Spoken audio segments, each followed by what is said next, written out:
नमस्कार जय जगन्नाथ मु शाश्वत पट्टनायक जनता जागरण जनरल सेक्रेटरी किसी दिन देखुचु थाना एवं तहसिल रे साधारण लोक जो मैंने मुँह खोली पार ना कि जो मैंने न्याय पाइबा समय दे पार अत्याचार बढ़ुची गोटे पटे राज्य सरकार चिंता कर आम रेड कॉरिडोर को समाप्त करदेबू नक्सलवाद को समाप्त करूँ किंतु बड़ा दुखर कथा बड़ा उद्वेगर विषय किसी ऑफिसर एवं किसी जो मैंने सरकारी ऑफिसर अच्छा से चाहते को प्रोत्साहन मिलू उदाहरण स्वरूप ब्रह्मगिरी गोटे युवक को नाबालकटी को रास्त चल चल कि थाना पर्यटन थाना कर्मचारी भी देखिले थाना पहुँचला बेलू हाथ बंधा होती बेकर प्लाकार्ड पड़ी किंतु ताकू सिटी कौन प्रकार से लोकों विरुद्ध से दंड विधान ग्रहण करागला ना। द्वितीय कथा आम आसवा बड़म्बा थाना को पुरुषोत्तम सिटी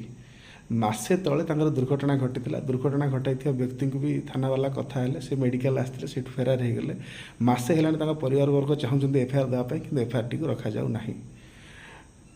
आमे द्वितीय टर्म आसवा तिगिरिया आम तिगिरिया सेमती किसी इनकम सोर्स ना जहाँ गोटे पर्यटन स्थल विकास हेले आम युवक मानक दि पैसा रोजगार मिल